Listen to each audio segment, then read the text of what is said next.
good? Hi, how are you? It's Patty Dodge with Connected Radio. And we have Joe from Who's That Band here. Hi, Joe. How are you, Patty? Very good. And yourself?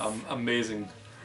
All right, so what we need to know from you, and I know a lot of people are talking about it, is the show Who's That Band, how you created it, how you came up with the idea. Tell us a little bit. Well, like everybody else, I got caught up in watching American Idol for many seasons when it first came out, and The Voice and other shows, The X Factor, and I thought to myself, what about the actual songwriter and what makes a song on the radio? Where does it come from?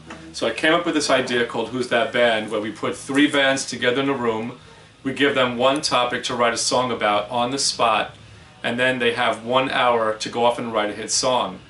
What's amazing about it is that as soon as we give the topic to the bands, you start to look at their faces, and all of a sudden you start to see the musicians' wheels turning, and all of a sudden people get real serious. You know, before we give them the title, That's the bands, awesome. people are talking to each other, they're all hanging out, everybody's all cool with their Collaboration. rock and roll attitude, trying to put up, you know, their whole thing, their persona, and then all of a sudden you give them this challenge, and all of a sudden it strips away everything, right down to the songwriter. And then they go off and they have an hour to write their hit song based upon whatever the topic that we give them means to them personally. And what amazes me is that you can give three bands the same topic to write a song about. That's the best part, I think. But you're going to come up with three completely different versions of the same topic based upon the band's writing style. So interesting. Based upon their personal experiences.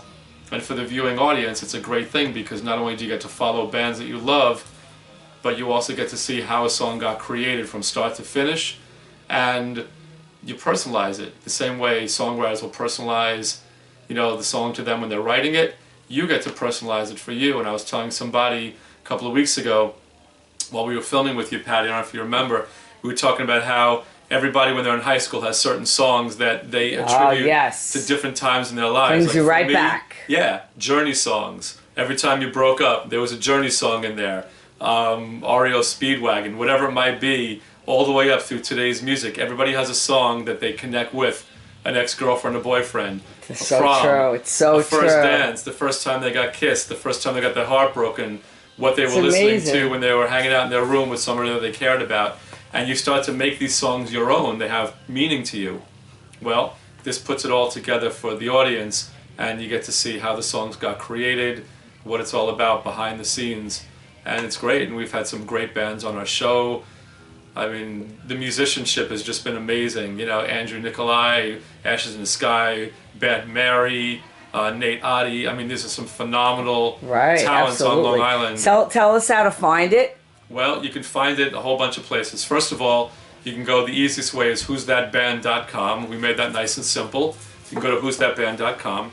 You can also go to Facebook, and you can look us up on Facebook. Just type in Who's That Band, you'll see our Facebook page, like us, and you can follow us and see what we're working on. We've done acoustic Who's That Band versions with individual songwriters, and that's been a lot of fun. I got to be on the show at one point, which was a lot of fun too, because I got to take my own challenge. That was the best. Yeah. How cool was that? And we're lucky we have Patty as one of our MC hosts for the show, and Eric Rock, who's amazing. Love Eric. So we're very, very lucky to have such talent in the room with us.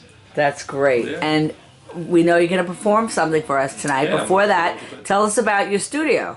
Well, we have a recording studio called Dreamcatcher Entertainment. It's in East Meadow on 210 East Meadow Avenue.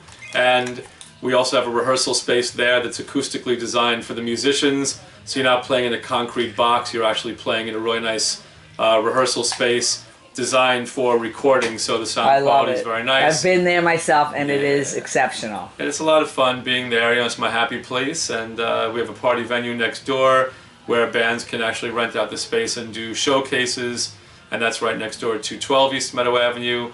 So we're there a lot, and you have a .com or a page for that one as well? That would be under my entertainment company, Dreamcatcher Entertainment. Which I love the name, Dreamcatcher Entertainment, everybody. And the way to find that would be at dreamcatcherdjs.com. Right. Okay. That's awesome. Yeah. Okay, so we're going to conclude this, and we'll come back with your performance in a little while. Thank you so much, Joe. Thank you, Patty.